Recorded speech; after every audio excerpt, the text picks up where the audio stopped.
D'abord, je pense que Marie, il faut absolument un débat pour tirer toute la substance de ces présentations qui ont vraiment été très, très, très approfondies et qui posent énormément de questions. Je pense aussi que les deux dernières interventions qui ont été faites euh, vont tout à fait dans le sens de ce que je pense. Je pense que d'un côté, il faut, ça ne vous surprendra pas, de prendre la mesure de cette épidémie. Et encore une fois, il y en aura d'autres, et c'est peut-être pas une parenthèse, mais sur le fait qu'elle a révélé un certain nombre de déséquilibres et que il faut à la fois faire de l'adaptation et de la mitigation, mais que il faut bien aussi avoir en tête que nous avons beaucoup parlé à juste titre, parce qu'on n'en parle pas suffisamment des aspects environnementaux et sociaux, mais que le fonctionnement de l'économie aussi n'est pas soutenable.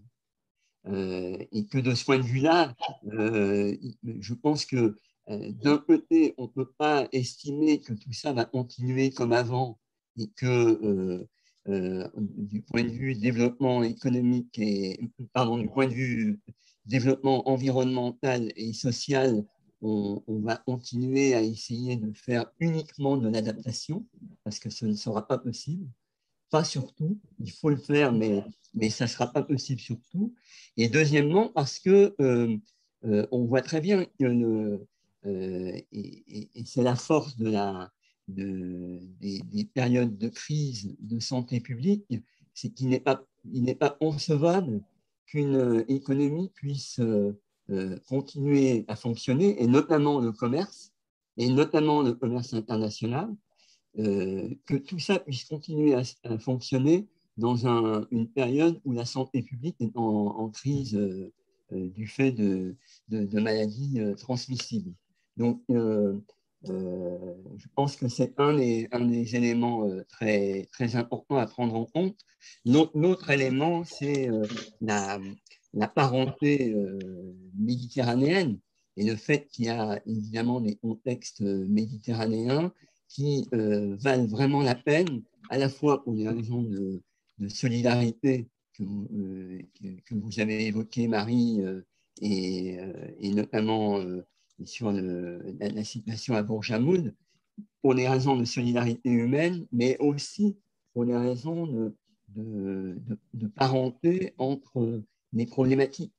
Et notamment quand on est sur des questions de biodiversité, de protection des espèces, de détermination de comment lutter contre le changement climatique, mais également en préservant les écosystèmes. Donc, ça a été dit par notre collègue de la métropole. Nous avons eu le congrès de l'IUCN à Marseille et la visite du président de la République. Et on a bien vu là aussi un coup de projecteur sur une réalité méditerranéenne en matière de lutte contre les pertes de biodiversité terrestre et maritime. Donc, la nature et la vie ne doivent pas s'opposer, et surtout pas en Méditerranée.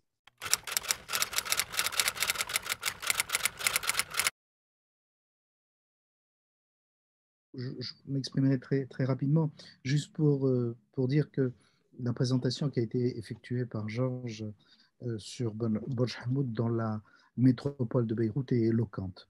Alors, il fait une histoire tout à fait fascinante. Il dit notre problème, c'était les inondations. On a endigué la rivière, on a construit un mur, on a mis en place des plans de prévention, des plans d'intervention. Tout était prêt et finalement, bah, on n'a pas eu les inondations, on a eu la crise libanaise. Bon, Alors, on a commencé à s'adapter. Cette crise libanaise a conduit à plus 30% de population. On a essayé de réorganiser les logements sociaux. On a essayé de produire des logements sociaux pour essayer de maintenir la population sur place. Et puis, pof, le problème que nous avons, c'est le blast, c'est-à-dire l'explosion à Beyrouth.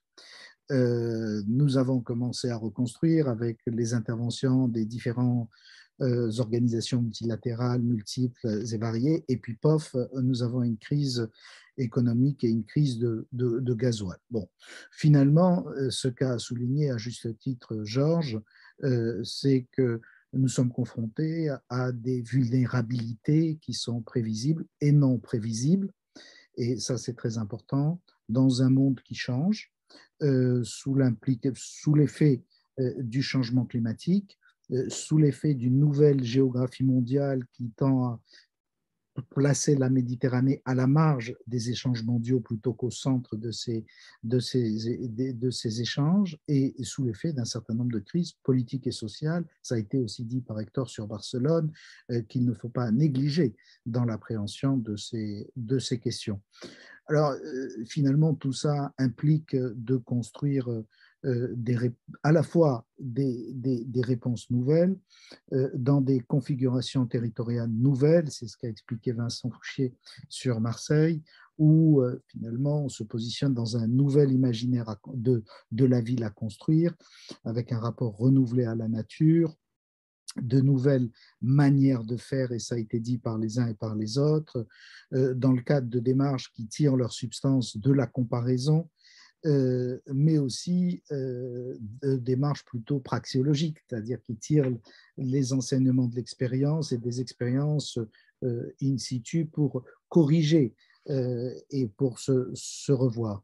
Alors, et puis, on a eu l'intervention de Tirana qui nous a dit finalement la réponse dans cette complexité, parce qu'il s'agit bien d'une complexité, eh bien, il faut elle peut être par étapes et ponctuelle. On peut avoir des interventions, je dirais, limitées, mais qui peuvent apporter des réponses, les pistes les cyclables, ces écoles à la périphérie qui structurent à la fois les périphéries et qui permettent d'être pensées pour structurer les quartiers, pour être ouvertes sur leur environnement. Et donc, l'idée, c'est d'avoir des réponses partielles. J'ai envie de dire que finalement, de tout cela, en attendant le débat, nous avons affaire à différentes, je dirais, expériences tout à fait intéressantes, à des références qui sont à la fois dans l'histoire, mais pas uniquement dans l'histoire. Alors, le cas du tremblement de terre à Tirana a été particulièrement éloquent, mais aussi, je dirais, à des références dans les comparaisons et dans les approches qui ont pu être mises avant. Et puis, une idée clé a été sans doute a été vraiment rappelée, c'est l'importance des contextes. Évidemment qu'à Barcelone, on n'est pas à Tirana, qu'à Tirana, on n'est pas à Marseille, qu'à Marseille, on n'est pas à Beyrouth, mais il y a un fond commun où on gagnerait à échanger pour pouvoir construire des processus partagés. C'est le rôle même de ces ateliers, c'est la mission même de la VITEM. Et voilà, nous nous réjouissons de la richesse des échanges qui a eu lieu aujourd'hui.